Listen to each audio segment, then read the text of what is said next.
નમસ્કાર મિત્રો, ગુજરાત તક સાથે હું પૂર્વીન। મિત્રો, છેલ્લા કેટલાક સમયથી રાજ્યભરમાં એક ચર્ચા ચાલી રહી છે। આ ચર્ચા છે રાજકુમાર જાટનું મૃત્યુ।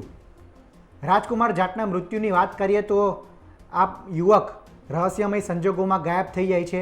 ત્યારબાદ તેના પિતા પોલીસ ફરિયાદ નોંધાવે છે અને પોલીસ તપાસમાં એવું સામે આવે છે કે આ યુવક એ જયરાજસિંહ જાડેજાના પુત્ર ગણેશ ગોંડલના બંગલામાંથી બહાર આવતો હોય છે તેવા સીસીટીવી સામે આવે છે। ત્યારબાદ તે રહસ્યમય સંજોગોમાં ક્યાં ગુમ થઈ જાય છે તે કોઈને ખબર રહેતી નથી। આ બાદ તેનો મૃતદેહ એક બ્રિજ પાસેથી મળી આવે છે। ત્યારે પોલીસનું કહેવું એવું છે કે આ યુવક એક આશ્રમમાં ગયો હતો અને મોડી રાત્રે ત્યાંથી બહાર નીકળતો હતો ત્યારે હિટ એન્ડ રનની ઘટનાના કારણે તેનું મોત નીપજ્યું છે। આ મામલે પરિવાર પોલીસ પર સીધો આક્ષેપ લગાવે છે કે પોલીસ એના મૃત્યુની ઘટનાને અકસ્માતમાં ખપી દેવા માગે છે। જ્યારે આ યુવકનું એટલે કે તેમના દીકરાનું અકસ્માતમાં મોત નથી નીપજ્યું, તેમની હત્યા કરવામાં આવી છે અને આ હત્યા પાછળ જવાબદાર તેઓ ગોંડલ ગણેશનો પર સીધો આરોપ લગાવી રહ્યા છે કે ગોંડલ ગણેશના કહેવાથી અથવા તેમના દ્વારા તેમની હત્યા કરવામાં આવી છે તેવો સીધો આરોપ યુવકના પરિવાર પોલીસ પર લગાવી રહ્યા છે અને પોલીસે નિષ્પક્ષ તપાસ ન કરી હોવાનો પણ આ યુવકના પરિવારજનો આરોપ લગાવી રહ્યા છે। ત્યારે હવે આ મામલે રાજસ્થાનમાં એટલે કે તેમના વતનમાં બાડમેરમાં ખૂબ મોટા પાયે ગણેશ ગોંડલનો વિરોધ થઈ રહ્યો છે। તેના સ્થાનિકો અને પરિવારજનો છેલ્લા કેટલાય દિવસથી ન્યાયિક તપાસની માંગ સાથે વિરોધ કરી રહ્યા છે।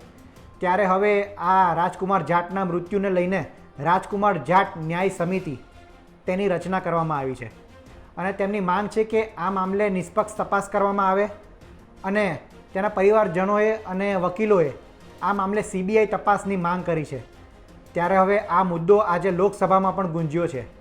બાડમેરથી કોંગ્રેસના સાંસદે રાજકુમાર જાટના મૃત્યુનો મુદ્દો આજે લોકસભામાં ઉઠાવ્યો હતો અને તેમણે માંગ કરી હતી કે આ યુવકનું મૃત્યુ એ રહસ્યમય જે સંજોગોમાં થયું છે તે ગોંડલ ગણેશ પર તેમણે આરોપ લગાડ્યો છે અને તેમના કહેવાથી હત્યા થઈ હોવાનો તેમણે આરોપ લગાડ્યો છે। ત્યારે ન્યાયિક તપાસની માંગ કરી રહ્યા છે અને સીબીઆઈ તપાસ આ મામલે રાજ્ય સરકાર કરાવે તેવી સાંસદે માંગ કરી હતી। ત્યારે જોઈએ સાંસદનું નિવેદન। एक अत्यंत गंभीर और संवेदनशील मुद्दे को सदन में उठाना चाहता हूं। माननीय सदस्य, ये विषय राज्य सरकार का है जो आप विषय उठाना चाहते हैं यहाँ। तो राज्य सरकार संक्षिप्त में रखिए अपना बड़ा विषय। गंभीर मामला है, राज्यसभा का है, राज्य सरकार का विषय है। एक मिनट मुझे ठीक बोलने है, दें। संक्षिप्त में रखिए। गुजरात के राजकोट में हुई राजकुमार जाट की संदिग्ध नरसंग हत्या के मामले में आपके ध्यान में लाना चाहता हूं, जो राजस्थान के भीलवाड़ा जिले के झबरकिया साहड़ा निवासी थे।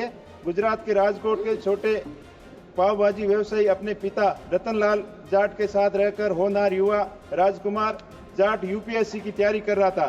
अत्यंत दुर्भाग्यपूर्ण तरीके से उसकी हत्या एवं षड्यंत्र के तहत की गई, जिसके केवल उसका परिवार बल्कि पूरा समाज शोक और दुख में है।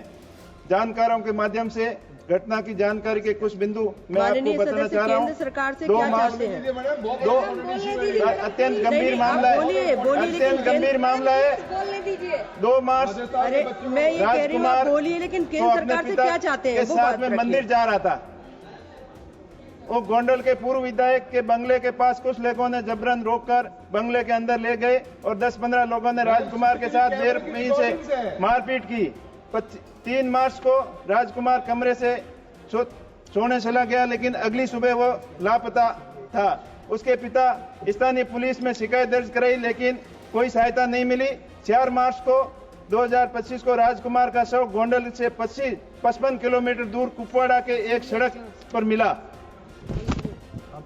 पुलिस ने इसको हिट एंड रन का मामला बताकर शव को राजकोट के सिविल अस्पताल में भेज दिया, लेकिन गुमशुदगी की रिपोर्ट के बाद भी उसके पिता को घटना की सूचना नहीं दी गई। मेरी आपके माध्यम से मांग है कि ये अति संवेदनशील मामला है। माननीय प्रधानमंत्री जी और गृह मंत्री जी के गृह राज्य की घटना है।